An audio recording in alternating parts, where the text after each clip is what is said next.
ordinateur. Voilà. Eh bien, écoutez, donc bonsoir à tous.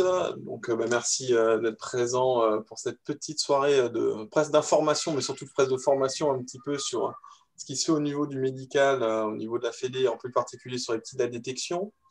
Au niveau, je donne le petit cadre. Moi, vous avez bien compris que c'est pas moi qui allais parler pour une fois. Donc, les trois kinés du sport ou kinés ostéo vont prendre la parole aussi avec l'un après l'autre, avec Caroline Turlot, donc qui est la médecin fédérale. Ils ont chacun une petite présentation sur le bilan, tout ce qui concerne l'épaule, ce qui concerne la hanche, ce qui concerne les pathologies générales des jeunes enfants en croissance. Voilà un peu les 4 topos qu'on va avoir. Donc, ils vont avoir ça l'un après l'autre. Au moment de leur intervention, je vous demande de couper les micros, sinon je peux le faire, j'ai pris la main. Et donc l'idée, c'est que si vous avez des questions en direct, ne les coupez pas et mettez sur le petit fil de discussion. Et moi, mon rôle, c'est de collecter ça, comme ça, en plus, vous voyez les questions des autres, ça vous permet éventuellement de rebondir. Et en fonction, s'il y a juste une ou deux questions, je vais mettre quelqu'un d'autre, pardon. S'il y a une ou deux questions, c'est pas grave, on les traite tout de suite à la fin de l'intervention du professionnel de santé. Je vais dire ça comme ça, c'est plus rapide. Et sinon, on a une partie après, de toute façon, à la fin, un petit peu de débat libre en fonction de si on a encore un petit peu d'énergie ou pas. Donc voilà, écoutez, pour moi, c'est assez clair. Si vous avez des interrogations ou quoi que ce soit. Et donc, si je dis, pour vous redonner l'ordre, parce que je vous l'ai fait en va-vite, donc Audrey va intervenir sur le bilan que les enfants ont fait donc, au mois de décembre à Nancy avec Didier, mais c'est Audrey qui va présenter ce bilan. Caroline, donc la médecin après, va prendre la parole sur un peu les pathologies de croissance des enfants. Puis après, Didier nous parlera des épaules et Étienne finira par... C'est pour ça qu'on l'a gardé à la fin, le suspense, hein, donc elle nous parlera un petit peu tout ce qui concerne les hanches, c'est pour vous garder en haleine. Donc voilà, donc du coup, si l'écran partagé fonctionne tout nickel, hein, Audrey, il n'y a pas de souci, tu as la main. Et écoutez, merci de couper vos micros et du coup, je laisse, et moi le premier d'ailleurs, et à toi de jouer, Audrey. Voilà.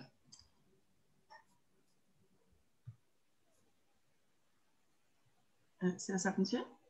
C'est bon, ça fonctionne. Ok, super. Donc bonjour, moi je suis Audrey Choquet, je suis kinésithérapeute du sport et puis j'ai réalisé pour la 2e année consécutive les bilans posturaux. Donc les bilans, l'objectif de ces bilans est de répertorier des joueurs à risque de développer certaines pathologies, donc principalement de la hanche et de l'épaule, mais de les bilanter plus globalement et ainsi de pouvoir vous envoyer quelques petites recommandations pour orienter la bonne prise en charge du joueur. Donc, je vais vous présenter les bilans. Nous allons tout d'abord répertorier quelques informations comme la taille, le poids, la latéralité, le port ou non de lunettes ou de semelles, le volume d'entraînement, l'intérêt ou non sur l'échauffement et les étirements. On a aussi répertorié les antécédents qu'on a répertoriés. Puis on a observé les joueurs tout d'abord debout pour réaliser une analyse morphostatique. On a aussi inséré des photos pour certains joueurs. Et puis, on a réalisé une série de tests. Donc, on a mis en place un code couleur sur tous les tests qui nous permet de mettre en évidence une différence droite-gauche sur un même individu ou d'apprécier une hypoextensibilité bilatérale ou non. Donc, le code couleur, c'est vert, symétrie, bonne mobilité, bleu, excès de mobilité non problématique, jaune, perte de mobilité visible mais non significative, et en rouge, perte de mobilité significative. Donc, les tests pour plus de facilité sont réalisés debout, assis et allongés. Donc, je vais vous présenter les principaux tests, ceux qui sont les plus significatifs et ceux qui nous ont permis vraiment de mettre le point sur les pathologies qu'on cherche. Donc, debout, on a d'abord apprécié la souplesse de la chaîne postérieure avec le test dos-à-sol. On a aussi regardé l'affaissement au long des voûtes plantaires avec la hauteur naviculaire. On a regardé les valgus dynamiques au niveau des genoux et les pompes sur les murs nous permettent de mettre en évidence ou non déficit de fixation des omoplates. Ensuite, on a testé les enfants assis. Là, on a principalement recherché des pathologies d'épaule. On a fait un C-test. C'est un test qui nous permet de comparer l'épaule droite par rapport à l'épaule gauche sur l'amplitude. Ici, il y avait un conflit aussi d'épaule. On a fait des tests plus spécifiques comme mobilisation acromioclaviculaire, l'adduction horizontale et 2 tests tendineux qui sont le JOP et le Yukon. Donc pareil, ceux-là, on va mettre toujours le code couleur qu'on utilise. Ensuite, on a testé les enfants sur le dos. Donc là, on a cherché avec la rotation interne de la glénomérale, donc c'est-à-dire les rotateurs internes de l'épaule et les rotateurs externes de l'épaule. On a essayé de trouver une différence d'amplitude droite-gauche et aussi d'apprécier la différence entre les rotateurs internes et les rotateurs externes. Ensuite, on a orienté notre test sur la hanche avec le SLR, le hip flexion, le FADIR et le FABER. Donc, les FADIR et le FABER sont des tests importants dans le conflit d'épaule, qui sont dans le conflit de hanche. Voilà, c'est des tests très importants. Ensuite, sur les pathologies de croissance, on est venu en fait palper les différentes zones d'apparition de ces pathologies. Donc, la TTA, c'est la tubérosité tibiale antérieure, la pointe de la rotule et le calcaire. Donc, c'est au niveau du talon. Donc, pareil. Donc là, on n'a pas apprécié une perte de mobilité ou non. On a plutôt mis rouge quand c'était sensible et vert quand il n'y avait pas de sensibilité. Ensuite, on a cherché une hypoextensibilité au niveau des membres inférieurs. Donc, on a cherché une hypoextensibilité du psoas, des adducteurs, des ischiosyndriques, du quadriceps et des pelvico-cantériens. Sur le ventre, donc, on a apprécié les extenseurs de hanche et la raideur du plan antérieur. Et on a fait 2 mesures. On a mesuré la rotation interne de hanche et la rotation externe de hanche, qui sont des mesures importantes, surtout la rotation interne, qui est un bon indicateur dans le suivi d'une pathologie de conflit fémoro-acétabulaire. Voilà. Suite à ces deux bilans, enfin 2 années de bilan, on a amélioré le bilan, donc il sera un petit peu différent l'année prochaine. Les grandes lignes seront toujours présentes, mais il sera amélioré. Et il va nous permettre aussi un meilleur suivi, plus de comparaison entre les années en fait. Et puis aussi, c'est le retour sur certains tests qui nous a permis d'améliorer le bilan. Donc voilà, si vous avez des questions.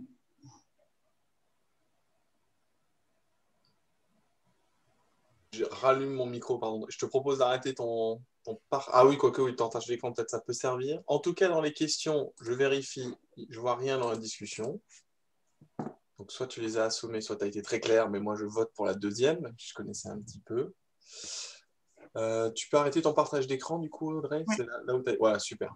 Comme ça, on revient sur la base à tous. Moi, je vais mettre un petit affichage galerie. Voilà, on se revoit tous normalement. Mais si les questions vous viennent après, surtout qu'on va rentrer un petit peu plus dans le détail dans ce qui concerne les épaules et les hanches un petit peu plus tard, ben, n'hésitez pas. Et donc, je continue à distribuer la parole. Donc, je la passe à Caroline Turlotte, la médecin fédérale. À toi, Caroline. Merci Guillaume. Enfin, bonsoir à tous. Donc, Caroline, je suis la médecin fédérale et je reprends donc le relais de Sylvie Cellier. Et du coup, l'idée de ce soir, c'était de vous présenter un petit peu les pathologies de la croissance. Alors, dans les grandes lignes, hein, c'est que vous ayez notion des noms que peuvent présenter les enfants et puis éventuellement des attitudes thérapeutiques qui vont en découler. Alors, par contre...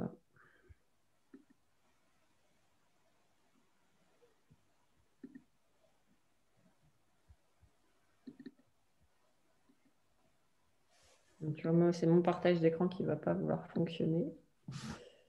Hop, on est bon. Voilà.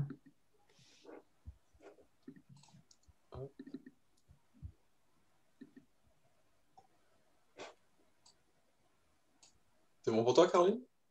Alors moi, je l'ai. Normalement, c'est bon. Nous, on ne l'a pas. Ou il n'y a que moi? Ah non, on ne l'a pas. Non. Parce que moi, non, on l'a pas. il apparaît. Hop, voilà. Ah, Est-ce bon. que c'est bon? C'est bon.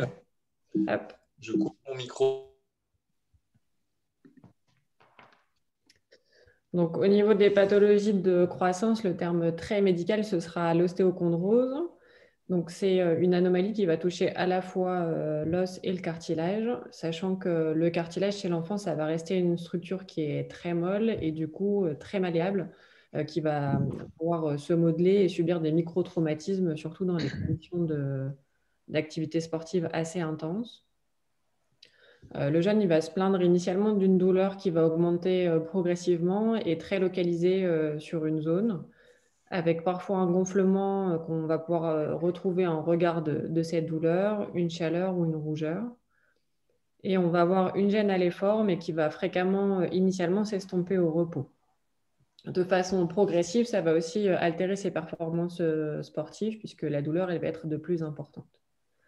Ce qu'il faut bien avoir en tête, c'est que l'enfant, ça ne va pas du tout être un adulte en miniature et justement que ces structures osseuses, comme elles ne sont pas encore complètement formées et en pleine croissance, avec des sollicitations répétées, ça va être hyper malléable, donc il faut vraiment y faire attention. Au niveau des grandes lignes, si on prend un peu le sportif, les principales pathologies, ça va être au niveau du rachis, la maladie de Schauermann. Au niveau du fémur, la maladie de Legg-Perthes-Calvé. Sur la tubérosité tibiale antérieure, ce qu'on appelle l'Osgood-Schletter. Au niveau de la rotule, la maladie de Sinding-Larsen. Et au niveau du calcanéum, la maladie de Sever. Donc là, on a choisi de prendre 3 pathologies principales qu'on va développer un petit peu sur la suite. Donc la première, l'Osgood-Schletter, ça c'est souvent ce qui est le plus retrouvé. C'est donc une maladie apophysaire qui va toucher la tubérosité tibiale antérieure et qui du coup va faire apparaître en fait des petits fragments au niveau de cette tubérosité tibiale. Généralement, la population la plus touchée, c'est plutôt les garçons entre 11 et 15 ans et donc les filles entre 9 et 13 ans, ce qui correspond bien à la population que vous pouvez avoir en détection. Après, je vous avais mis des photos pour localiser un petit peu plus l'endroit. Donc, c'est vraiment juste sous le genou et sur la photo de gauche de face et à droite de profil, vous voyez bien le gonflement qu'on peut avoir en regard de la tubérosité tibiale antérieure.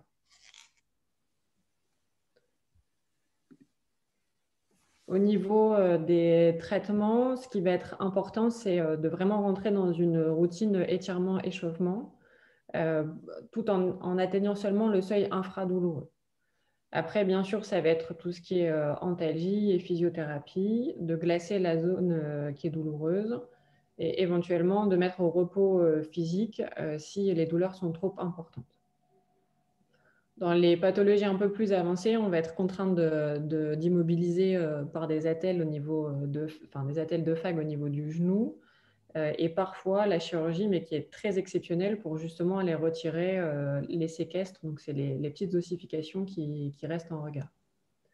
Ce qui est important dans ces cas-là, c'est aussi d'adapter l'entraînement pour éliminer au maximum les sollicitations trop répétées et les micro-traumatismes. Ce qui est également recommandé, c'est d'adapter le chaussage et donc la consultation chez le podologue, elle est vivement conseillée.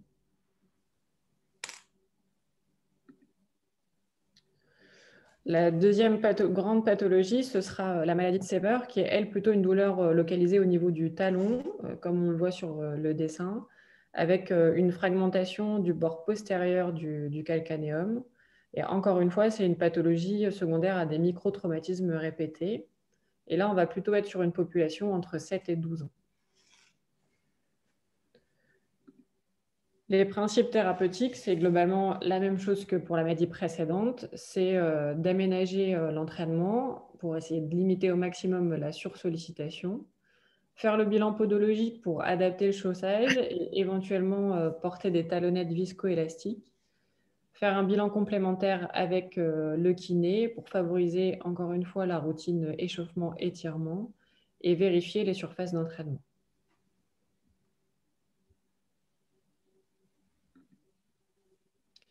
Et la dernière maladie qu'on a ciblée, c'est la maladie de Schauermann qui, elle, concerne plutôt le rachis et qui va du coup vraiment altérer les plateaux vertébraux et le cartilage avec une douleur qui sera mécanique. Donc, quand on parle de douleur mécanique, c'est vraiment plutôt les douleurs en journée ou inflammatoires, des douleurs qui seront plutôt nocturnes. Ça va du coup entraîner une raideur rachidienne et une kyphose thoracique. Donc, la kyphose, c'est ce que vous retrouvez sur l'icône de droite, avec vraiment un dos qui sera voûté. Encore une fois, même principe, le traitement, c'est surtout la rééducation, les étirements et travailler sur la souplesse au niveau du rachis, des ischio-jambiers et tout ce qui est musculature de la chaîne thoraco-lombaire. Ça va être de renforcer au maximum tous ces muscles pour adapter la posture. Dans les formes plus avancées, on est parfois amené à proposer un corset, voire un traitement chirurgical. Mais quand on en est au traitement chirurgical, c'est que le sport de haut niveau, c'est vraiment passé au second plan. L'idée de cette présentation, c'est vraiment que pour le bien-être du sportif, on doit essayer d'avoir un équilibre entre le souhait des parents, l'adaptation de l'entraînement et surtout le suivi pluridisciplinaire entre soit le pédiatre, soit le médecin du sport, éventuellement un nutritionniste pour adapter un peu la diététique et tout ce qui est podologue, kiné, ostéo et éventuellement psychologue. On insistera là-dessus parce que le certificat médical, il n'est plus obligatoire depuis janvier 2020 et qu'un jeune sportif, maintenant, s'il veut prendre une licence, c'est sur la base un peu de l'interrogatoire des parents et il n'est plus obligé de voir le médecin pour avoir sa licence. Alors que là, on est quand même sur des sportifs qui ont des volumes d'entraînement hyper importants. Et donc, ça nous semblait assez important d'essayer de créer cette routine de dépistage médical, de suivi pluridisciplinaire avec kiné, ostéo, le podo, le dentiste également, qui rentre aussi en ligne de compte, et pour vraiment leur apprendre la route du haut niveau et surtout ce qui va rentrer ensuite dans le SMR. Donc après, votre travail, il est aussi hyper important, c'est d'être à l'écoute des douleurs, parce que plus on va les prendre tôt, et moins on évitera les complications après. Voilà, j'ai fait assez court. J'espère que je ne vous ai pas trop perdu dans les termes médicaux.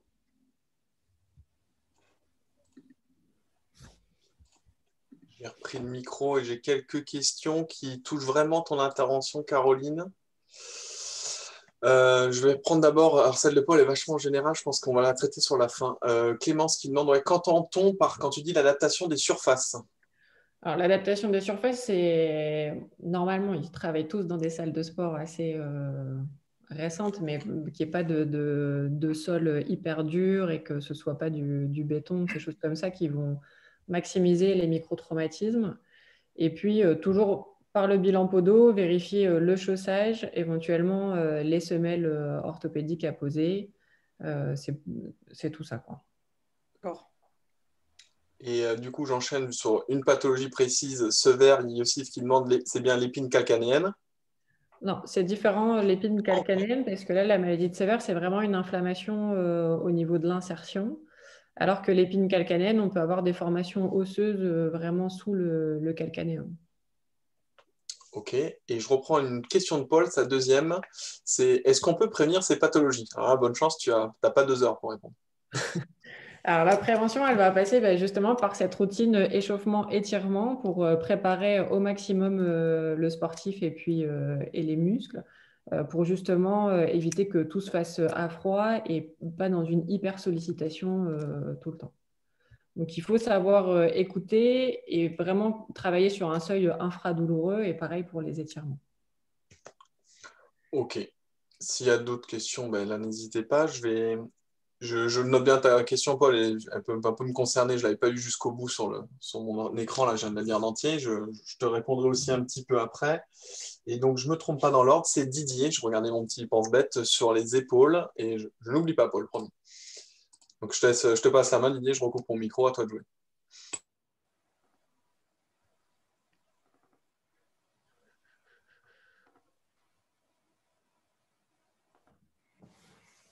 Voilà, vous voyez tous? Oui, c'est bon, d'accord. Bon, bah alors, moi, je vais vous parler un petit peu des épaules. Je suis Didier Volstein, kiné-ostéopathe. Et je vais partir un petit peu du bilan qu'on a fait sur les enfants pour un petit peu déterminer des pathologies qu'on peut trouver et pour être un petit peu préventif et vous donner quelques exercices avec quelques petits conseils concernant les épaules. Alors, je vais partir très simplement de l'examen quand Audrey vous a présenté un contrôle des épaules, rotation interne et rotation externe. Donc, l'enfant est allongé sur le dos, comme on voit sur les images du haut. Et on va tester les rotations internes et rotations externes de l'épaule et sur une vue de face et de dos au niveau du thorax pour voir la hauteur des épaules. On va reprendre ça un petit peu, mais simplement sur ces deux examens, on peut déterminer des petites choses intéressantes pour éviter des pathologies d'épaule. Alors, je vais faire très très rapide, simplement pour vous montrer un petit peu l'épaule et les éléments importants sur les conflits glénoïdiens. Vous avez en bleu la bourse séreuse. Là, vous avez des tendons. Vous avez une ligne, donc je vais vous montrer une coupe de l'épaule transversalement, où là, vous voyez la cavité glénoïdienne, c'est l'endroit où se positionne l'épaule. Vous avez une capsule qui entoure cette épaule, avec un labrum qui est une sorte de fibrocartilage. Là, c'est une vue de dos et je vous ai mis une petite image où là, vous allez un peu plus comprendre le mouvement et les conflits qui peuvent exister. Là, vous avez la bourse séreuse qui s'épaissit. Je ne sais pas si vous m'entendez. C'est bon. Voilà. Et sur des mouvements d'épaule, vous avez donc un conflit qui vient se faire au niveau de l'acromion, au niveau de la tête humérale.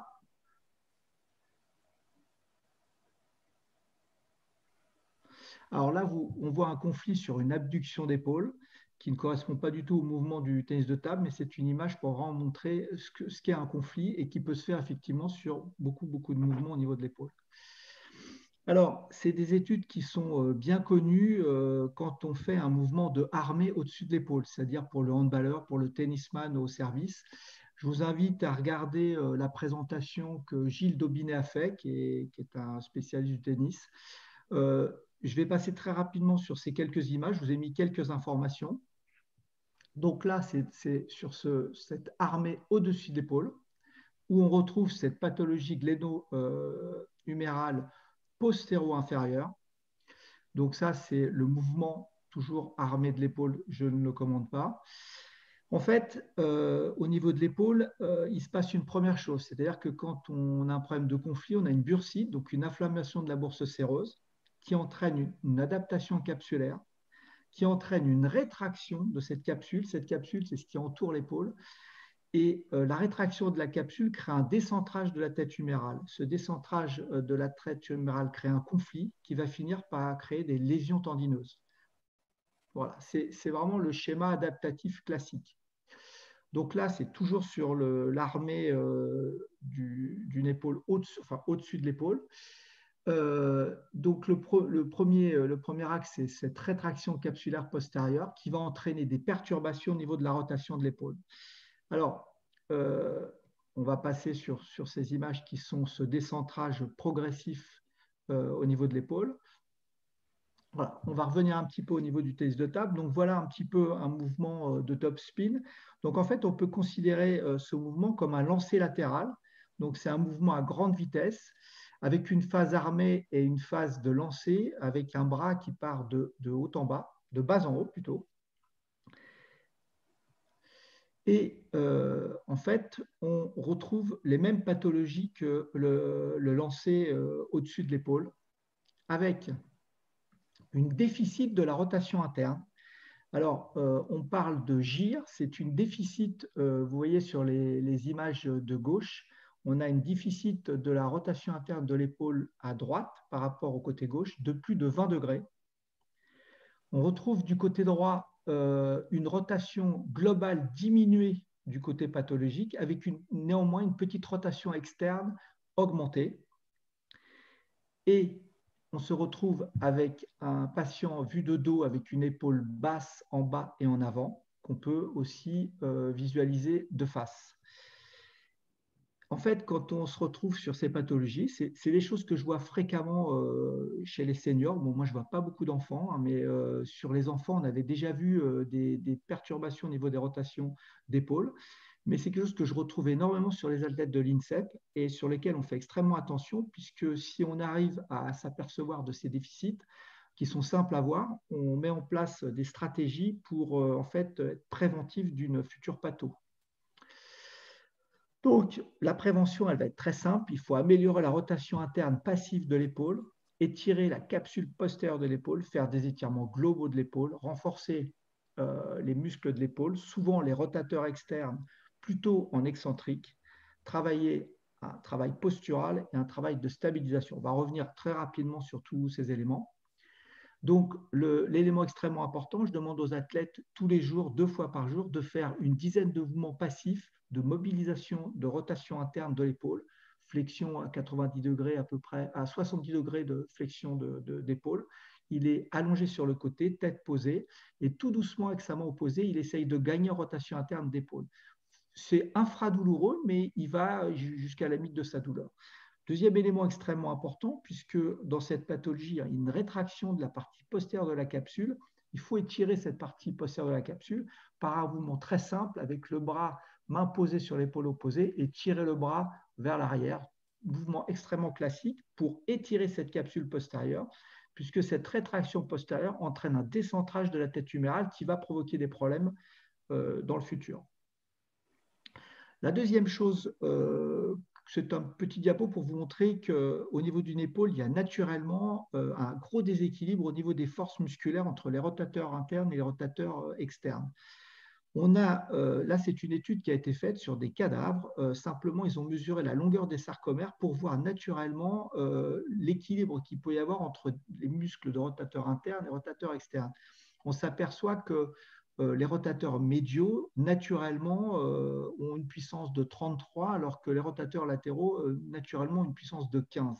Bon, c'est des normes qui peuvent complètement changer en fonction de l'activité sportive, mais à la base, il y a vraiment un gros déséquilibre entre tous ces muscles. Alors, bien sûr qu'il faut renforcer les rotateurs externes dans la majorité des cas, travail que les athlètes font, mais pas toujours très très bien. Et il faut renforcer, l'idéal, c'est de renforcer les rotateurs externes en excentrique. Alors, je vais vous montrer quelques petits exercices. Vous allez reconnaître Mathias qui s'est prêté au jeu. Donc, voilà, je laisse faire. Voilà un mouvement où il se décale intérieurement, il met le bras en rotation externe et là, il résiste au retour de son bras le long du corps. Donc là, c'est une rotation externe en excentrique, bras le long du corps. Voilà. Il faut travailler ce travail musculaire sur 3 positions qui sont importantes. La deuxième, c'est bras en abduction à 90 degrés. Donc, je vous remontre aussi l'exercice. Alors, tac, si ça veut bien fonctionner. Hop là. Hop, hop, hop, hop. On va démarrer le programme. Ça va bugger.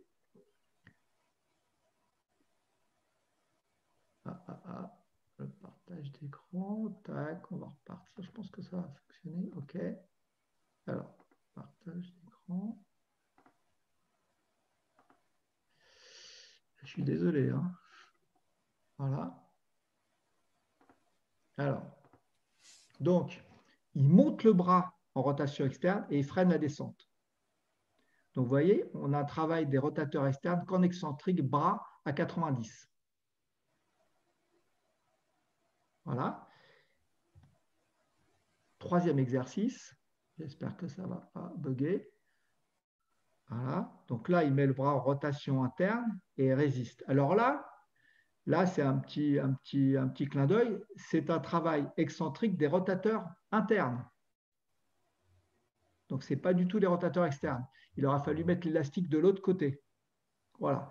Donc, c'est la même chose, mais il faut travailler les rotateurs externes. C'est beaucoup plus intéressant que les rotateurs internes.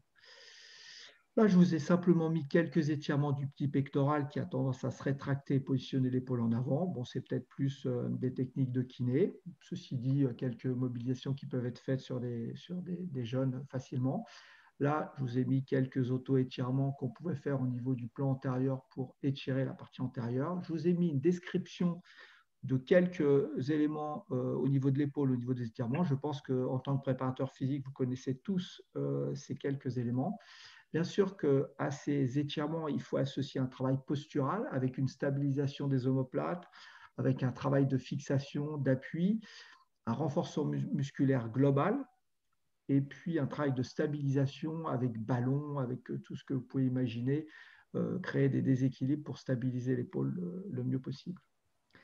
Alors, on peut pousser un petit peu l'expertise au niveau de la force des rotateurs externes et des rotateurs internes, ce qu'on fait sur l'INSEP. Moi, j'utilise un appareil isocinétique, non, un appareil pour mesurer la force sur le plan isométrique. Et on a aussi la possibilité d'utiliser du matériel isocinétique qui est une machine qui va mesurer le travail concentrique et excentrique de l'épaule. Alors, c'est un appareil, comme vous voyez en bas à gauche, c'est un petit palpeur et en fait, la personne pousse sur ce palpeur et ça mesure la force que va développer l'athlète. Alors, j'ai pris un exemple là d'un athlète de l'INSEP. On voit que, en fait, il est dans les normes. Je vais vous mettre un petit peu les normes, les ratios qu'on peut avoir sur un travail isométrique. La seule petite chose, c'est que, alors, moi, je n'ai pas l'image de droite parce que je vois des personnes, mais il y a un petit déséquilibre entre le côté droit et le côté gauche sur la rotation interne. Alors, là, c'est le travail isocinétique qui peut être fait à l'INSEP, où c'est l'appareil qui mesure vraiment la force musculaire. Bon, c'est beaucoup, beaucoup plus précis. Le ratio idéal, c'est R rotateur externe sur rotation interne. Ça doit être égal à 2/3 pour que l'épaule soit stabilisée. Alors, voilà un petit peu les ratios qui sont importants. Ça, c'est les ratios sur le plan isocinétique. Alors, il est important qu'il y ait une différence entre le membre inférieur droit et inférieur gauche inférieur à 15%. Alors, pourquoi? Parce qu'on s'est aperçu que sur certains athlètes, si vous avez un déséquilibre trop important, ça entraînait des perturbations au niveau de la colonne vertébrale et des fixations de l'omoplate. Donc, sur certains athlètes, bizarrement, on va aller travailler leur côté faible. S'ils sont droitiers, on va aller travailler le côté gauche pour éviter d'avoir des pathologies au niveau de la colonne vertébrale. Et ce qui est extrêmement important, c'est le ratio rotateur latéral et rotateur médian, c'est un rotateur externe sur rotateur interne, qui doit être entre 0,6 et 0,75. Voilà, donc c'est des données que je vous donne. Et ça, ce sont les moyennes des résultats qui ont été faits en isocinétique sur une partie des athlètes de l'INSEP. Voilà, bon, j'espère pas avoir été trop long. Je ne sais pas si vous avez des questions.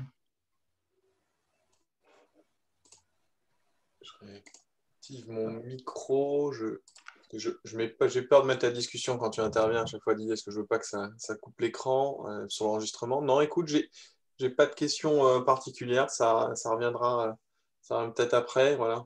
Cette idée d'équilibrage quand même entre rotation interne, rotation externe, partie gauche, partie droite. Enfin, je pense que vous l'avez déjà pas mal entendu, mais les choses se précisent par rapport à ça. Si personne ne rebondit, et on va passer à la partie hanche, donc avec Étienne. Je te donne la main et je recoupe mon micro une fois de plus.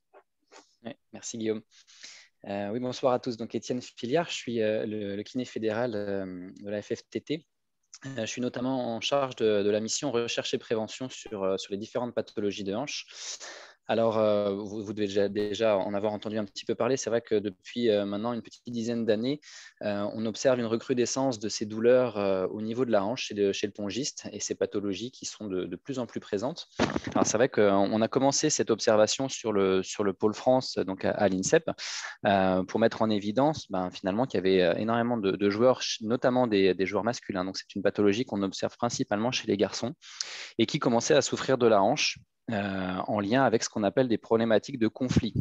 Alors, l'objectif du topo de ce soir n'est pas de vous refaire toute la partie médicale sur le conflit. On va juste essayer de faire une toute petite présentation vidéo pour vous montrer à quoi correspond le conflit de hanche. Mais surtout, derrière, c'est d'essayer de vous donner des petites clés pour que voilà, vous ayez des moyens pour aider justement à prévenir et limiter les effets un peu négatifs de ces conflits par un petit travail ou par une notion de routine. Donc, on a mis en place avec Didier notamment toute une fiche de routine sur la prise en charge de ces pathologies de hanche qui est faite régulièrement sur le pôle France, que ce soit sur les juniors ou les seniors. Et donc, c'est ce que je vais vous présenter en essayant de cibler un petit peu ces différents exercices pour le jeune public que vous avez justement en charge. Alors, pour revenir sur cette problématique de conflit fémoro-acétabulaire ou conflit de hanche, ce qu'il faut comprendre, c'est qu'à des âges notamment assez jeunes, au moment de la croissance, il y a un âge critique qu'on a mis en évidence par un certain nombre de recherches qui montrent que justement, vers l'âge de 10-12 ans, le cartilage de croissance est une structure très malléable et très friable, comme vous l'a dit Caroline tout à l'heure. Et en lien avec la charge de travail, avec l'impact des chocs au sol et notamment un corps qui se développe, on va avoir des problématiques d'excroissance osseuse qui peuvent se mettre en place au niveau de certaines zones spécifiques de la hanche. Alors là, sur cette vidéo est représenté le bassin, l'os du bassin qu'on appelle l'iliaque. Vous avez la partie articulation de la hanche qu'on appelle la coxo-fémorale avec la tête du fémur que vous voyez ici.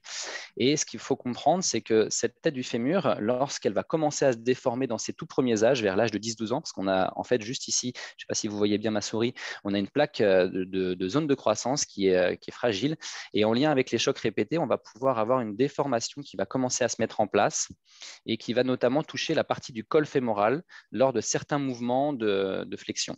Alors voilà un mouvement de flexion. Donc naturellement, quand la hanche est bien positionnée, vous voyez que les structures entre le fémur et cette fameuse partie du bassin vont s'imbriquer correctement.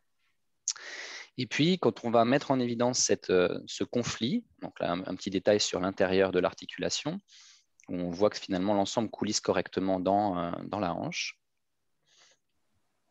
Voilà. On va voir que finalement, cette partie antérieure de la hanche, notamment la partie antéro-supérieure, va pouvoir venir en contact un peu précoce avec le cotyle, avec cette partie du bassin, et commencer à venir, si vous voulez, abraser un petit peu les différentes structures, notamment sur des mouvements en flexion et des mouvements en ouverture, en abduction, qui vont pouvoir ensuite générer différentes lésions, notamment au niveau d'une partie qu'on appelle le labrum, qui est cette partie qui entoure complètement l'articulation et qui sert un peu de joint, si vous voulez, au niveau de l'articulation. Donc, j'aurais bien voulu qu'on revoie juste sur l'effet CAM. Voilà, parce que je vous ai passé juste l'autre vidéo en premier. Voilà, l'effet CAM, on va voir un peu plus précisément cette déformation qui va se passer au niveau de la tête fémorale. Voilà, c'est ce que je vous expliquais tout à l'heure, c'est qu'en lien avec les phénomènes de charge répétée sur la hanche, on va, au lieu d'avoir un cartilage, une articulation et un col fémoral qui est bien concave, qui est bien creux, on va avoir une sorte de bombement qui va se mettre en place avec une excroissance osseuse. Et c'est cette fameuse excroissance osseuse qui va notamment venir s'imbriquer un peu trop tôt dans la surface articulaire au niveau de la partie antérieure et au niveau de cette zone du cotyle, pouvant ensuite léser différentes parties. On a parlé du labrum, ce fameux joint, voire engendrer derrière des pathologies articulaires, voire cartilagineuses. Voilà, donc deux types de conflits. Ce conflit qu'on appelle l'effet CAM, où on a vraiment cette excroissance qu'on retrouve en partie antérieure du col fémoral. Et puis l'effet tenaille, c'est ce qu'on a vu juste avant. C'est exactement la même problématique de pincement antérieur, mais qui va se faire non plus par l'excroissance osseuse que vous retrouvez ici, mais qui va se faire par la partie antérieure du cotyle, qui va se trouver un petit peu plus proéminente que la norme. Voilà. Mais globalement, ce qu'il faut retenir, c'est que vers ces âges de 10-12 ans, cette déformation notable de l'effet CAM qu'on retrouve majoritairement va se mettre en place et va être à l'origine de différentes souffrances. Donc, je ne rentrerai pas plus dans le détail de la pathologie. On pourra répondre éventuellement à différentes questions si cela vous intéresse. On va surtout passer à ce qu'on a mis en place dans le cadre de la prévention, de la prophylaxie, de manière à pouvoir essayer d'aider ces pongistes qui sont déjà face à des douleurs pour essayer de limiter les impacts négatifs du conflit. Donc, voilà, cette fiche de travail est plutôt orientée sur un public un peu plus âgé que ceux que vous avez déjà. Donc, c'est pour ça que j'ai essayé de cibler les exercices pour que ce soit assez facile à mettre en place, notamment chez les enfants.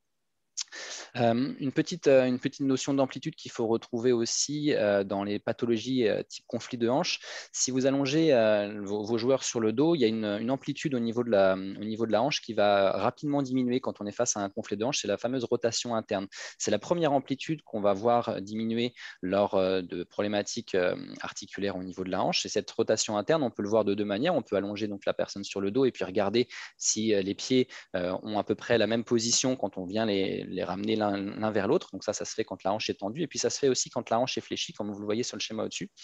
Avec effectivement, on va faire tourner la hanche dans un sens et dans l'autre. Et puis on va voir que quand on va ramener cette fois-ci le pied vers l'extérieur, qui va correspondre chez nous à une rotation interne de hanche, on va avoir une limitation, voire une douleur, puisque c'est aussi un test qu'on va faire, notamment dans les bilans de détection, pour mettre en évidence les problématiques de hanche. On va justement recréer ce petit conflit en essayant de venir impacter la structure pour voir si ça déclenche des douleurs. Et c'est pas rare de voir justement des joueurs, notamment dès l'âge de 10-12 ans, avoir des sensibilités, voire des douleurs au niveau de ce test en mise en flexion, qui signe justement déjà une petite souffrance de l'articulation. Donc, comme cette amplitude va rapidement diminuer, l'un des objectifs prioritaires de notre routine, ça va être justement d'essayer de la conserver. Donc, il va falloir entretenir cette rotation interne. Alors, elle va se faire pendant des séances de kiné où on va travailler sur des manœuvres un petit peu spécifiques. Mais ce qu'on peut déjà vous proposer, c'est ce que je vous ai entouré sur cette première page, c'est de proposer un petit travail un peu de mobilisation qui se fait sur le dos avec les hanches. Alors, les hanches sont fléchies, les genoux sont fléchis, mais l'objectif n'est pas de venir sur une flexion trop importante, puisque comme on l'a dit tout à l'heure, si on vient fléchir la hanche de manière trop importante, on va venir imbriquer un peu les structures. Donc l'objectif de toutes les manœuvres et toutes les techniques qui seront à but d'amplitude et de garder ces amplitudes, ce sera essayer de les faire dans des amplitudes inférieures à 90 degrés de flexion de hanche. Donc là, sur la photo, on a à peu près 45-50 degrés. Et l'objectif, ça va être de faire un petit peu des mouvements un peu en twist, de manière à venir emmener la jambe vers l'intérieur. Donc là, ce serait sur la jambe droite ici, qui va venir travailler la rotation interne. À l'inverse, la jambe gauche, elle, travaillerait la rotation externe. Et puis inversement, essayer de faire un petit rodage articulaire sur une ou 2 minutes, de manière à travailler les amplitudes dans cette position sur le dos. Donc c'est vraiment celle qui va être la plus facile à mettre en place et qui peut, je pense, sur des enfants, être facilement comprise. Et puis voilà, intégrer assez rapidement, notamment sur des routines à la fois d'échauffement, voire de retour au calme après la séance. Je ne détaillerai pas les autres photos où effectivement c'est un peu plus difficile, notamment chez des jeunes pongistes, notamment ce travail avec le ballon qui peut être un peu difficile dans un premier temps. Donc on va surtout retenir cette mobilisation en rotation interne faite sur le dos. De la même manière, on va passer rapidement sur des techniques de décoaptation qui permettent justement de tracter un petit peu l'articulation de la hanche. On va surtout revenir sur la notion d'étirement. Alors, sans rentrer dans trop de détails, ce qu'il faut arriver à retenir, c'est que dans ces problématiques de conflit de hanche, on va avoir un déséquilibre musculaire qui va se mettre en place avec des muscles qui vont travailler de manière un peu trop forte et qu'il va falloir justement essayer d'étirer. Puis à l'inverse, des muscles un peu trop faibles qui vont, eux, être plutôt intéressants de renforcer. Donc, sur ces muscles qui ont une tendance à être plutôt rétractés, plutôt douloureux et plutôt contracturés, on peut souvent quand même mettre en évidence que le plan postérieur, notamment les muscles fessiers profonds, seront souvent à étirer pour justement soulager ces problématiques de conflit. Alors, c'est sûrement des positions d'étirement que vous connaissez déjà, mais je vous les ai remises au niveau de la présentation pour étirer notamment le muscle qu'on appelle le piriforme, qui peut se faire de deux manières. Allongé sur le dos, donc là, on étire le côté droit. Donc la jambe droite est au-dessus du genou gauche, de manière à ce qu'en ramenant la jambe gauche, on vient de mettre une tension au niveau de la partie postérieure, notamment au niveau de ces fessiers profonds qu'on appelle les pelvitrocantériens. Et puis une autre manière de le faire en position assise. Alors cette position faut faire un tout petit peu plus attention parce qu'elle peut un tout petit peu être sensible si justement on est déjà face à un conflit de hanche, parce que regardez, la hanche est quand même dans une position de flexion qui est plus importante que tout à l'heure, notamment une flexion avec un peu de ce qu'on appelle d'adduction, c'est-à-dire que la hanche rentre un peu vers l'intérieur et c'est exactement les paramètres qui peuvent venir imbriquer un peu les structures. Donc de manière un peu préventive et sécuritaire, cette première position d'étirement serait plus adaptée pour notamment les jeunes qui souffriraient déjà de la hanche. Donc voilà, 2 techniques d'étirement pour les pelvitroquantériens. Alors de la même manière qu'on va étirer de manière passive, on peut aussi proposer des petites postures. Alors vous avez peut-être déjà entendu parler des fameuses postures de Mézières, qui est une kiné qui a beaucoup travaillé dans les années 80 et qui a décrit un certain nombre de chaînes musculaires. Donc l'objectif, ça va être de venir posturer la personne pendant 1, 2, 3, 4 minutes en fonction de son niveau et de comment elle supporte la posture, de manière à venir essayer d'étirer globalement, cette fois-ci non plus un seul muscle, mais toute une chaîne musculaire. Donc sur ces deux photos que vous pouvez voir, on va étirer l'ensemble de la chaîne postérieure. Alors la chaîne postérieure, c'est pour nous un grand cordon musculaire qui va partir des pieds, qui va intégrer notamment les muscles jambiers au niveau du mollet, ensuite les ischio-jambiers, les fessiers profonds dont on vient justement de parler. Ensuite, il y aura toute une partie des muscles thoraciques, notamment les muscles paravertébraux, puis remonter jusqu'au niveau des cervicales. Globalement, lorsque vous faites cette posture où vous devez donc vous rapprocher, donc le sujet va se rapprocher du mur, va essayer de rapprocher les fesses le plus possible, mais l'objectif, ça va être justement d'essayer d'avoir une position supportée avec les genoux tendus et les chevilles légèrement ramenées vers ce qu'on appelle la flexion dorsale, ou les chevilles ramenées en arrière, de manière à pouvoir mettre une tension sur ce grand cordon musculaire. Et donc, on va essayer de rester pendant 2 à 3 minutes de manière à avoir un étirement un peu plus global que celui qu'on avait vu tout à l'heure au niveau des fessiers. Il y a 2 variantes, mais que je ne vous ai pas surlignées, puisque ça mettra en évidence un travail plus au niveau des adducteurs. Ça peut se faire, mais déjà, si on retient l'étirement global de la chaîne postérieure, c'est déjà très bien. Donc, en parallèle de cette chaîne postérieure qu'on vient d'évoquer, on retrouve aussi dans la plupart des conflits de hanche une raideur et une douleur sur le plan antérieur, notamment au niveau des muscles antérieurs, notamment le muscle psoas, qui lui aussi va avoir tendance à être un peu douloureux, un peu rétracté. Donc, pour étirer ce muscle, il y a plusieurs manières de le faire. Celle qu'on propose, de manière la plus facile, c'est celle que je vous ai entourée ici. Donc, la personne est accroupie, c'est la position qu'on appelle nous le chevalier servant. Donc là, on va étirer la partie droite, hein, on est sur l'étirement de la jambe droite. Donc la hanche est tendue et l'objectif, c'est d'avoir un étirement qui ne va pas être fait par une extension de hanche dans un premier temps, mais surtout par une rétroversion du bassin. On va y revenir juste après au niveau de la rétroversion du bassin. C'est un paramètre qui est très important dans justement la prévention de ces conflits de hanche. Et donc l'objectif, ça va être déjà de serrer un peu la fesse dans cette position de rectitude au niveau de la hanche, de manière à pouvoir mettre en tension le psoas et donc l'étirer. Donc ça, c'est la première manière de le faire. On a quelques variantes où on peut intégrer notamment une élévation du membre supérieur, voire une inclinaison, voire une rotation, de manière à avoir un travail un petit peu plus global. Donc, je reviens sur la position de bassin. Vous avez sur ces 2 schémas la hanche telle qu'on l'a vu tout à l'heure sur la vidéo. 2 positions typiques en l'antéversion et la rétroversion. Je pense que ça vous parle aussi. Ce qu'il faut bien voir, c'est que je vous ai présenté tout à l'heure le conflit de hanche et je vous ai expliqué qu'il y avait une imbrication qui se faisait de manière un peu précoce entre le fémur et l'os du bassin qu'on appelle l'iliaque. Sur une position d'antéversion où le bassin va tourner vers l'avant, sur un mouvement de flexion, on va avoir cette imbrication qui va se passer beaucoup plus précocement que sur un bassin en rétroversion. Quand le bassin va être en rétroversion, on va avoir une ouverture de cette partie antérieure qui va permettre justement à la hanche d'aller chercher plus d'amplitude, donc d'éviter finalement de venir trop tôt en conflit et en contact avec les structures osseuses. Donc cette position de rétroversion, elle va déjà être très importante à faire prendre conscience aux joueurs, parce que c'est vrai que ce n'est pas forcément un mouvement facile à ressentir. Donc ne serait-ce que commencer par un petit travail de positionnement. Alors là, vous l'avez sur ces 2 schémas. L'objectif de la rétroversion, ça va être d'essayer de laisser tourner son bassin vers l'arrière, associé à des mouvements de respiration.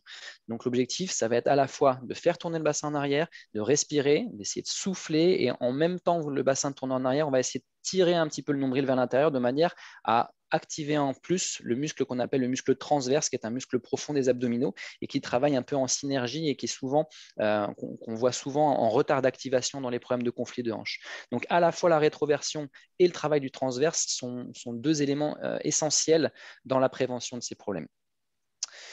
Donc, problématique de conflit en lien avec la rétroversion de bassin. Pour passer au côté musculaire, on a vu toute la partie mobilité, toute la partie étirement et la partie rétroversion de bassin.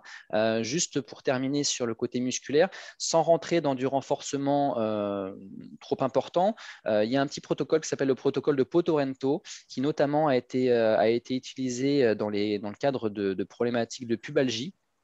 Et chez nous, dans les problématiques de hanche qui fonctionnent bien, c'est un travail qui va permettre successivement de passer à différentes positions d'amplitude au niveau de la hanche, que ce soit la flexion, l'extension, l'ouverture, abduction, fermeture, adduction, rotation interne, rotation externe. L'objectif de ce petit protocole, c'est d'arriver à solliciter les muscles de la hanche dans un travail quasi statique. C'est-à-dire qu'en fait, vous allez demander à votre joueur de venir se positionner, par exemple ici, en mouvement de flexion, donc de venir se positionner en flexion en 4 secondes. Donc, il y aura 4 secondes pour venir à la position de flexion. On va demander ensuite de maintenir cette position de flexion pendant 4 secondes et revenir en 4 secondes à la position de départ. Tout ça dans une position corrigée de rétroversion. Donc, si vous voulez, c'est intéressant parce qu'il y a à la fois le contrôle de la rétroversion de bassin et l'activation musculaire qui, si on le fait de manière répétée, peut déjà être un petit travail de renforcement et qui peut se faire sur l'ensemble des muscles de la hanche. Alors, on le fait souvent sur la flexion, souvent sur l'extension, abduction, adduction aussi. On va juste avoir un tout petit peu de précaution sur la rotation interne ici, puisque vous voyez qu'en rotation interne, vous allez avoir la hanche qui va être un peu plus en flexion et qui peut éventuellement être un peu sensible dans le cadre de conflits déjà présents. Mais l'ensemble de ces positions sont souvent bien tolérées et c'est intéressant de pouvoir le faire régulièrement de manière à pouvoir proposer un petit renforcement qui peut s'intégrer à la fois à l'échauffement s'il est fait de manière assez courte, voire si vous le prolongez sur plusieurs séries, s'intégrer sur des séances un petit peu spécifiques soit de renforcement, soit de fin d'entraînement. Donc voilà pour ce petit protocole. On termine avec 2 exercices pour travailler les fessiers. Donc, je vous ai parlé du plan postérieur qui était souvent rétracté dans le conflit de hanche. Il faut savoir qu'en plus d'être rétracté, il est souvent aussi un peu en manque de force, un peu déficitaire. Donc, les fessiers vont être aussi à travailler. Donc là, on va travailler les rotateurs externes. Donc, la position de départ, vous voyez un élastique qui est positionné au niveau de la cheville. Et on va demander au sujet de venir ramener sa jambe vers l'intérieur de manière à tendre l'élastique et contracter les fessiers profonds. Voilà, donc une première position ici. Une deuxième position pour travailler le plan latéral et les fessiers, c'est par exemple ici en position assise avec un élastique au-dessus des genoux. Et on va demander juste d'ouvrir et de venir étirer cet élastique de manière à contracter bilatéralement sur les 2 côtés les muscles fessiers. On peut le faire aussi debout. Donc voilà une autre position. Donc cette fois-ci, l'élastique se trouve en partie basse. On vient toujours raccrocher l'élastique au niveau de la cheville. Et là, plutôt que les fessiers profonds, on va travailler le moyen fessier, qui est un autre muscle très important, qui va notamment avoir une action de coaptation qui va venir renforcer un petit peu la stabilisation de la hanche et qu'il faut souvent renforcer aussi dans les problématiques de conflit de hanche. Je ne rentre pas trop dans le travail excentrique, même s'il serait quand même intéressant, mais on pourra en reparler. Et puis, on tient de toute façon à disposition toute cette présentation si ça vous intéresse. Mais globalement, voilà, vous avez déjà un tour d'horizon de ce qui est intéressant à travailler à la fois sur le plan de la mobilité, sur le plan des étirements et sur le plan du renforcement musculaire qu'on peut faire. Je vous remercie. Hop, j'ai repris le micro. Super. Merci Étienne. Je repasse en mode galerie. J'ai vu une petite bulle discussion. Une petite question. Qu'est-ce que... Bon, ah oui, c'est un message direct, pardon. En plus, c'est pas une question, vous l'avez pas. Mais c'est pas très grave. Du coup, écoutez, merci déjà à tous. Je vais répondre un peu quand même à la question de Paul, parce que sinon je vais oublier, donc je vais le faire. Je vais le faire de suite, qui demande quel est le but final un peu de faire tous ces tests, prévenir les blessures, travailler des cibles. Au final, décider de ne pas suivre tel ou tel jeune car trop de déficit. Non, parce qu'après, si je fais un peu d'humour, je dirais qu'il y a des solutions en paralympique. Mais non, mais moi, condamner un jeune à l'âge de 8-10 ans, c'est... Voilà, ou alors il y a un danger grave pour sa santé, qu'il faut qu'il ne continue pas l'activité physique, mais j'ai du mal à croire qu'il arrive à un niveau national avec un certain volume de pratique déjà et qu'il soit à ce stage-là. Non, le but, c'est vraiment de prévenir.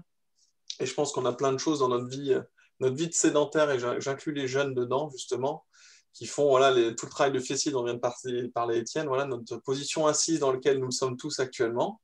Et bien n'aide pas un peu à renforcer ces muscles-là. Et donc, on a parlé de l'épaule et tout ça. Moi, l'idée, c'est de les accompagner, de les éduquer et limite, entre guillemets, faire leur éducation physique. J'ai beaucoup ça en tête. Et bien sûr, après, le but, c'est de prévenir des blessures. Mais on sait que un développement un peu harmonieux est quand même important, n'est pas la solution à tout. Il n'y a pas de solution miracle, malheureusement. Mais voilà, en tout cas, on n'est pas là pour faire des notes éliminatoires. C'est vraiment pour avoir un suivi et donner une première impression. Il y avait une question qui avait été posée, je rebondis là-dessus, sur un peu, cette jeune a un problème d'épaule, on nous demandait des précisions, donc on rebondira éventuellement dessus. Mais le but de ces bilans, voilà, c'est déjà de vous alerter entraîneur, alerter la famille pour aller justement vous rapprocher d'un professionnel de santé pour qu'il y ait un suivi presque au quotidien, ou en tout cas un suivi sur la longueur. Après, ça prend le temps que ça va prendre, parce que c'est sûr que ce n'est pas les personnes de la fédération qui vont pouvoir suivre au quotidien les tout petits de la détection nationale, mais ils permettent de faire un lien et d'éventuellement de sensibiliser. Et je pense particulièrement au protocole de hanche. Je pense qu'un kiné qui n'a jamais eu de pongis dans les mains ne pense pas obligatoirement qu'il peut y avoir des gros soucis au niveau des hanches.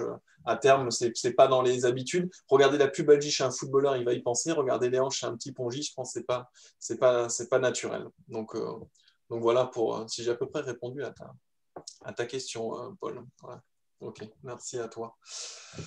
Sinon, en tout cas, le message que j'ai en direct, je répondrai directement. S'il y a d'autres questions, je vois qu'on a mis une petite heure, donc on a été concis déjà et c'est assez précis. S'il y a d'autres choses qui vous viennent, moi, cette vidéo sera disponible. S'il y a des questions à la volée, n'hésitez pas.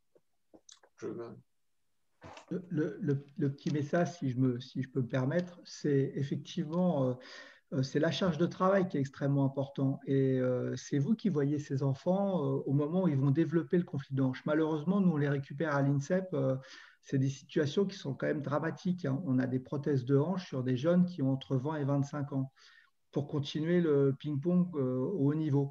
Donc, cette sensibilisation qu'on essaye de faire au niveau du conflit de hanche, en fait, c'est extrêmement important que vous le connaissiez et que vous soyez au courant de ce qui peut se passer, parce que quand on demande aux enfants combien d'heures d'entraînement ils font, il y a des gamins qui font un nombre d'entraînements absolument dingue, à des moments où la croissance est en pleine évolution, et ces flexions répétées au niveau de la hanche vont créer une sorte de cam et puis créer des dégradations qu'on va voir 10 ans après, quoi.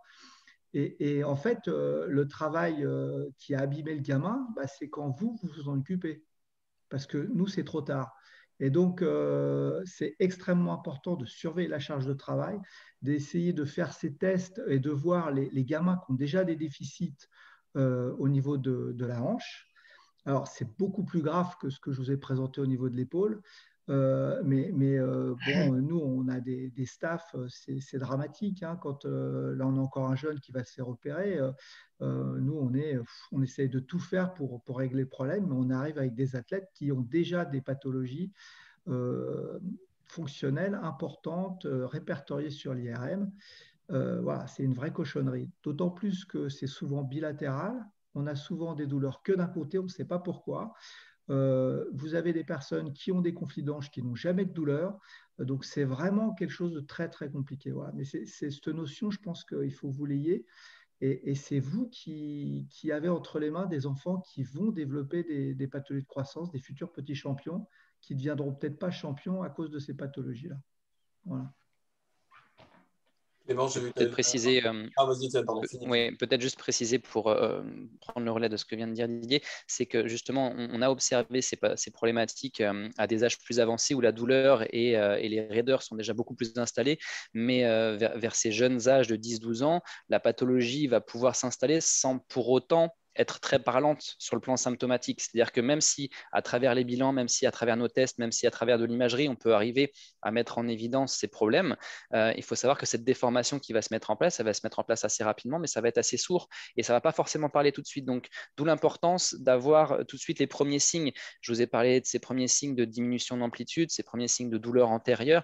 Voilà, il ne faut pas passer à côté. Donc, notre objectif dans le fait d'intégrer tous ces tests au niveau de la hanche dans le bilan de détection, c'est vraiment de pouvoir essayer le plus tôt possible de mettre en évidence les tout premiers signes qui sont en lien avec la problématique de hanche pour justement essayer de la prendre le plus tôt et puis d'éviter d'en arriver aux situations que Didier a évoquées où quand effectivement le pongiste a grandi, que la croissance s'est faite avec ce conflit, on en arrive à des dégradations qui sont bien plus graves. Clément, je t'en prie, tu as levé la main. Je te passe. Oui, non, je vous remercie pour votre intervention, messieurs, mesdames les kinés. Il y a quand même un message qui peut être positif. Enfin, je reviens sur une discussion qu'on avait eue, Didier, à Noël, où tu disais qu'il y a certes des athlètes qui se font opérer jeunes, et je suis tout à fait d'accord avec toi, c'est dramatique. Mais il y en a aussi, et toi t'en connais, en tennis de table, qui ont réussi à endiguer leurs problèmes de hanche par un travail d'étirement long et répété. Et donc, je trouve ça quand même encourageant qu'on puisse avoir la main sur ce problème réellement. Et je pense que aujourd'hui, les quantités d'entraînement sont grandes. On a une concurrence asiatique, japonaise qui est très forte, mais c'est aussi des nations et des pays qui ont une culture du corps et de l'étirement autre que la nôtre. Et je pense qu'il faut vraiment qu'on prenne tous conscience, et j'inclus fortement les parents, pour que ce travail il soit fait au quotidien et cette sensibilisation, elle soit faite aussi au sein des familles et que les gamins ils prennent l'habitude même de s'étirer chez eux parce que nous, on a des enfants en détection, donc ils sont déjà sélectionnés, on les a en stage et on a des difficultés. On voit bien que notre message, parfois, c'est un peu la première fois qu'ils l'entendent sur la prévention et sur les étirements. Et donc, je trouve qu'au même titre que la progression technique des enfants ou l'importance du service remise, bah, je pense que cette prévention, c'est l'affaire de tous, quoi. Et des enfants aussi qui se responsabilisent tôt par rapport à leur corps. Voilà, je ne sais pas comment je fais pour baisser ma main, mais j'ai terminé. Alors attends, c'est moi qui te la baisse, je crois. C'est bon? Ouais, j'ai glissé. En fait, je vois ça que je clique en tant que modérateur, je ne savais pas. Je ne fais pas sur ça. Ok, ouais, mais merci Clément. Je peux que te remercier encore et totalement approuver ce que tu viens de dire. Je pense que cette culture du corps devient de plus en plus importante et c'est de plus en plus notre rôle. Voilà. Je ne dis pas que c'était voilà, les anciens de PES, je ne leur jette pas la pierre parce que Dieu sait que ce n'est pas simple pour eux non plus. Et surtout qu'en primaire, ben voilà, il n'existe pas. Ça, c'est un choix que la France a fait. Ce qui est sûr, c'est que nos instituts ne sont pas formés là-dessus. Donc voilà. Bah écoutez, monsieur, dame, parce qu'il y a quand même quelques dames, bien sûr, ben, je vous remercie de votre attention. Vous voyez bien l'idée, hein, je pense que le premier niveau d'étape, c'est déjà de bien informer les entraîneurs. Je vois des levées de main, pardon, donc je vais leur passer la parole, c'est de former les entraîneurs. Cette vidéo sera disponible. Je n'ose pas croire qu'elle va être virale, hein, je ne crois pas ça. On n'est pas avec des petits chatons mignons sur YouTube. Mais voilà, en tout cas, j'espère qu'elle se diffusera et moi, je la diffuserai bien sûr après largement. Elle n'était pas à destination des parents, mais plutôt des entraîneurs. Et je ne peux que vous inviter de recontacter si vous avez des questions qui vous reviennent à picou. Ils sont toujours joignables, moi je le confirme, Audrey, Étienne, Didier, Caroline, si vous avez des questions précises à leur dire. Et après, à vous rapprocher proche de chez vous, voilà, de kiné, au moins formé en kiné du sport, je dirais. Voilà, ça donne déjà une première sensibilité. Et une fois de plus, je viens de dire, ils sont joignables. Voilà, s'il y a besoin de relais, d'explications de professionnels de santé à professionnels de santé, parce que on ne vous demande pas de tout retenir pour ce soir. Moi, en tout cas, j'ai de loin pas tout retenu. Et pourtant, ça fait plusieurs fois que je vois les présentations. Donc, n'hésitez pas à aller en tout cas vers ça. Eh bien, dans l'ordre, parce que j'ai vu qu'il n'avait pas encore pris. Donc, je te baisse la main et tu peux parler. Je te passe la parole si tu as une question. Antoine, et après, ce sera Paul. Oui, bonjour. J'aimerais avoir quelques exercices basiques sur le dos. Peut-être que je connais ou pas, mais par rapport à une petite qui a un petit problème, j'ai plus le terme exact. Donc moi, j'ai commencé à lui faire quelques gainages sur le dos et quelques ciseaux. Et j'aimerais savoir déjà si c'est pas trop mal et s'il y a mieux. Voilà, merci d'avance. On en a parlé en intro de... C'est la question qui avait été posée à Antoine en intro sur la petite. Qui veut faire la réponse? Comme vous voulez.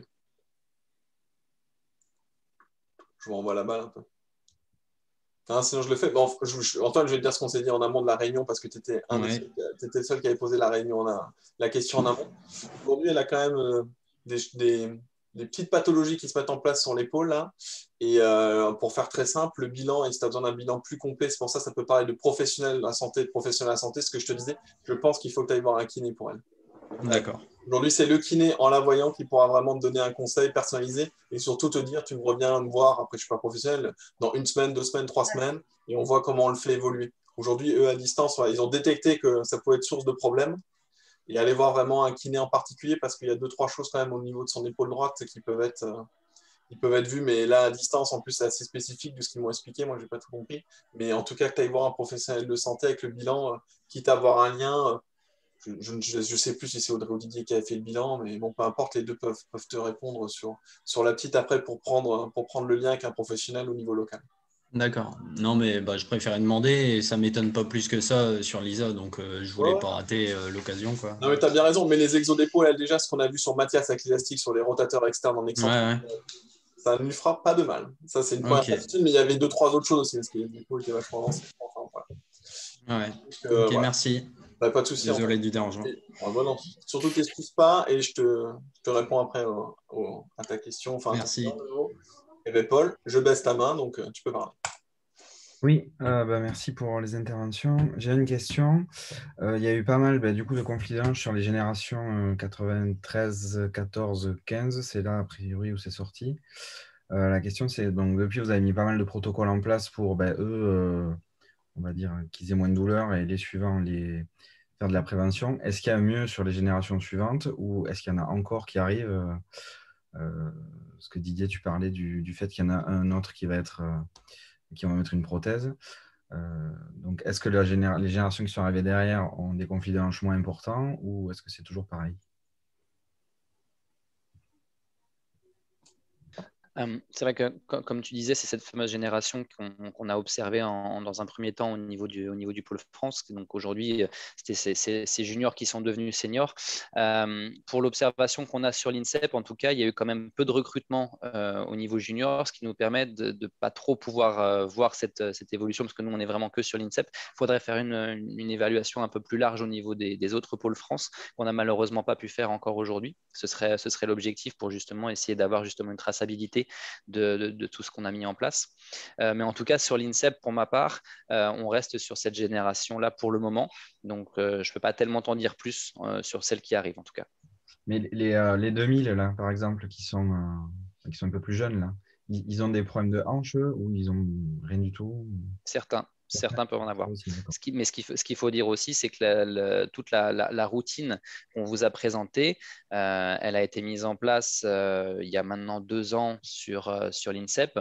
Et notre objectif, c'était justement de pouvoir faire quelque chose de descendant de manière à pouvoir aussi le présenter à un public beaucoup plus large. Alors en 2019, pendant les championnats d'Europe, il y a eu un colloque médical sur la hanche. C'était le premier colloque qu'on avait réussi à mettre en place pour justement informer et aussi commencer à donner ces bonnes directives, entre guillemets, au niveau de la hanche. Maintenant, c'est un petit peu tôt pour faire le retour sur les autres générations. Mais en tout cas, ça fait partie de nos objectifs. Okay, merci.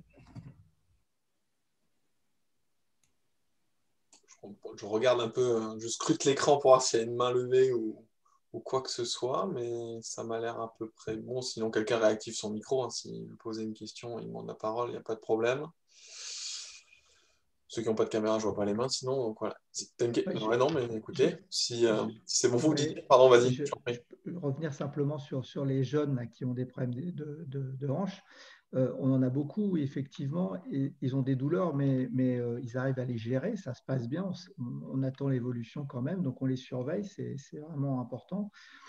Mais voilà. Ça passe pas bien. Oui, vous m'entendez? Oui.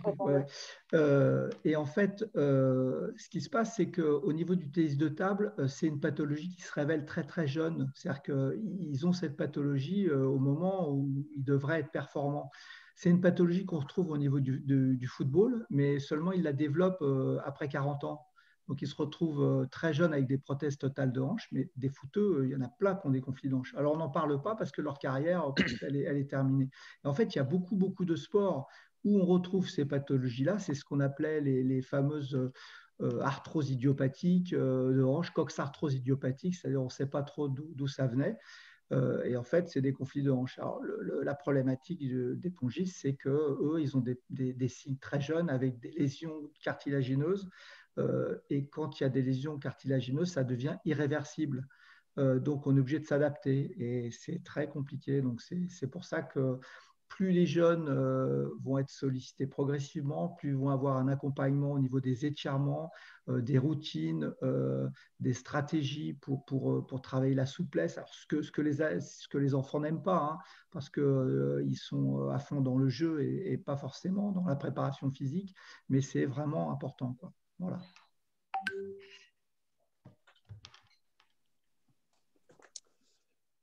Merci Didier. Mais écoutez, vous avez bien compris notre volonté. Voilà, on est en avril 2021. On continue d'essayer d'avancer un petit peu sur ces sujets. Pour la première fois, voilà, il y a des enfants qui ont fait 2 bilans en 2 ans. Moi, j'ai vraiment la volonté que voilà, il y ait un bilan fin 2020, que les enfants suivis par la détection nationale et j'ose croire que surtout ça puisse continuer après, parce que plus il y aura de données aussi, et plus après les protocoles pourront être précis. Et surtout, ils sont encore à un âge, comme dit, ils sont très jeunes, il faut faire attention, mais on a la chance d'être à un âge où encore ils peuvent énormément évoluer. Ça, c'est ma manière positive. Je le vois sur un bilan d'un jeune qui avait un déficit de rotation interne, pour prendre un exemple, une année, et qui, un an après, avait un déficit de rotation externe. Il avait compensé en fait son déséquilibre, parce que justement, voilà, bon, il est en évolution, il est en légère croissance. Donc c'est pour ça que ça demande, et c'est pour ça que le lien avec un professionnel de santé au quotidien peut être vite important, parce que c'est des choses très évolutives, parce que il y en a, voilà, on le voit, vous le voyez bien, hein, ils sont capables de prendre 10 cm très rapidement, certains, et particulièrement les jeunes filles, et d'autres voilà, qui ne grandissent pas pendant quelques années, qui ont des croissances tardives. Et on l'a bien vu dans nos équipes de France seniors, ils n'ont pas tous le même profil à la fin. Donc voilà, on essaye d'avancer là-dessus et on s'y est au courant. Et si vous voulez passer par moi, sinon vous les contactez directement si vous avez leurs coordonnées, mais si vous voulez en tout cas contacter, comme je disais, Audrey, Caroline, Didier, Étienne, n'hésitez pas, vous savez que je suis joignable, il n'y a pas de souci par rapport à ça. On continue à avancer là-dessus. Je vous remercie de votre attention. Je vous remercie encore beaucoup, je les recite encore une fois, Caroline, Audrey, Étienne et Didier pour leur dispo et pour leur disponibilité déjà à Nancy et encore là ce soir pour la visio. Malheureusement, les entraîneurs, vous n'avez pas pu être là à Nancy pour vivre entre guillemets ces bilans un peu qu'Audrey vous a expliqué au début, voilà, qui ne sont pas simples une fois qu'on peut être des fois dans la salle avec elle où il peut avoir direct un feedback. Mais c'est intéressant, voilà, on a cette petite trace aussi maintenant vidéo qui est un peu plus marquée. Et petit à petit, voilà, vous avez vu, il y a des petites vidéos de Mathias qui ont été faites. On va essayer d'alimenter ça et de ne pas lâcher ce dossier pour que nos jeunes prennent soin de leur corps, parce qu'aujourd'hui, sur la carrière pongiste et la vie qu'ils ont à haut niveau, c'est un incontournable. Voilà, c'est un incontournable à prendre soin de son corps. On ne va pas enchaîner sur la diététique avec Clémence et tout ça, mais voilà, non, mais ça fait partie des choses. Voilà, le coup droit et le revers, on sait que c'est important, mais je sais qu'il y a d'autres choses. Je coupe et on fait un deuxième enregistrement, Clément, on enchaîne. Donc voilà, mais bon, c'est des choses sur lesquelles on a déjà fait quelques documents, mais je ne peux que vous inviter à ça. Merci à tous, bonne soirée. On va un peu regarder les WhatsApp. Je coupe l'enregistrement, comme ça ne sera pas dans la vidéo. Ça a donné quoi? Je sais